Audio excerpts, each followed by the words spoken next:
ঈদের 5 দিন পর আজকে আমাদের ঈদ। সবাই তো বলে ঈদ থাকে একদম ঈদের পরের 7 দিন। ঈদের 7 দিন তো শেষ হয়ে যাবে, কিন্তু আমার ঈদের নতুন নতুন ড্রেস শেষ হবে না। কারণ এই ঈদে আমি এত ড্রেস গিফট পাইছি, নিজে বলতে গেলে কিছুই কিনিনি, সব ড্রেসই আমার গিফটের। আমার শ্বশুর আমাকে শাড়ি গিফট করছে, আমার শাশুড়ি দিছে, আমার হাজবেন্ড দিছে, আমার আব্বু আম্মু সবাই গিফট করছে। এত ড্রেস কবে পরবো বলো। আজকেও একদম নীল পরি সেজে চলে আসছি। এই সুন্দর ড্রেসটা আমাকে নূর মার্টেন আর্ট ফেসবুক পেজের ওনার আপু গিফট করছিল। সুন্দর করে সাজুগুজু করে নিয়েছি, আর এখন আমার হাজবেন্ডের সাথে বাইকে করে ঘুরতে যাব একদম লং ড্রাইভে। আমার দাদু বাড়িটা গ্রামে হওয়ায় বাড়ি আর বাগান ছাড়া তেমন কিছুই নাই, ঘোরার জায়গাও নাই। ঈদের পর দিন থেকে এখানেই আছি, তেমন কোনো জায়গায় ঘোরাও হয়নি। আমার হাজবেন্ডের ফ্রেন্ড মানে আমার দেবর আর ভাবিও আসছে আমাদের গ্রামের বাড়িতে। সবাই মিলে আজকে বের হয়ে পড়লাম ঘুরতে। 4 জন মিলে 2টা বাইকে করে উড়তে উড়তে এখন ঘুরতে যাচ্ছি। গ্রামের রাস্তাঘাট গুলো না আসলে অনেক সুন্দর। অনেকটা রাস্তা বাইকে করে আসার পর আমরা রাস্তার ধারে একটা সুন্দর জায়গায় দাঁড়ালাম। এখানে কিছু ছবি তুলবো, ভিডিওস করব।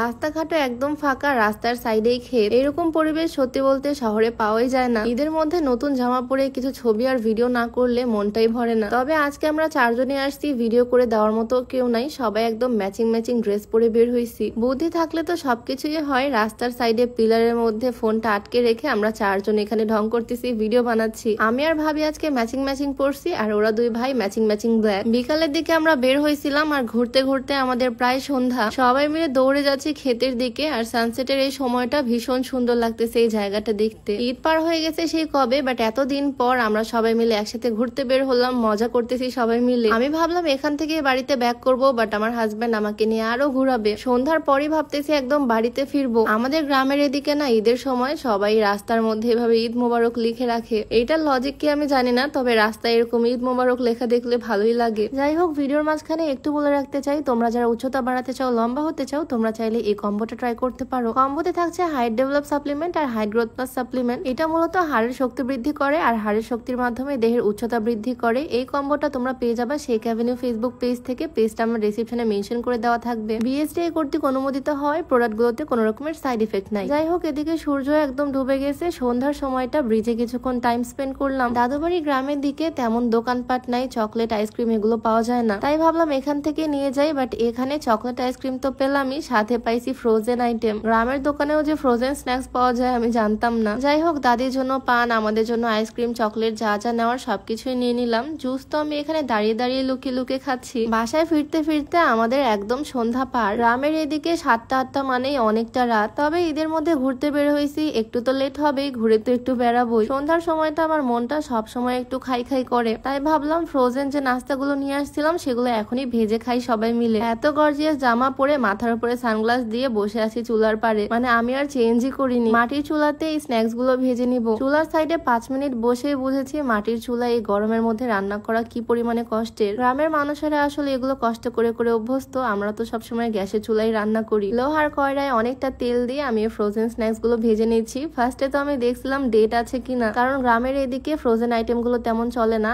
আমাদের শহরেই তো এগুলো পাওয়া যায় না, এগুলো সুপার শপ ছাড়া একদমই অ্যাভেলেবেল থাকে না। যাই হোক, স্ন্যাক্স গুলো সবাই মজা করেই খেলাম। আর রাতের ডিনারে আম্মু চাচি সবাই মিলে বানাচ্ছে চালের আটার রুটি, আর সাথে গরম গরম গরুর মাংস। সেমাইও আছে মেনুতে, বাট আমি মিষ্টি দিয়ে খেতে তেমন একটা পছন্দ করি না, তাই গরুর মাংস দিয়ে খাচ্ছি। সন্ধ্যা থেকে সারা রাত আড্ডা গল্প করতে আর খাওয়া দাওয়া করতে আমাদের কাটলো। তো এভাবে এবারে ঈদ আমাদের শেষ। ঈদের প্রত্যেকটা দিনই এনজয় করছি। আজকেও অনেক ঘুরে বেড়ালাম, মজা করলাম, আর তোমাদের সাথে ভিডিও শেয়ার করলাম। তো আজকে ভিডিও এখানেই শেষ করছি। সবাইকে আল্লাহ হাফেজ।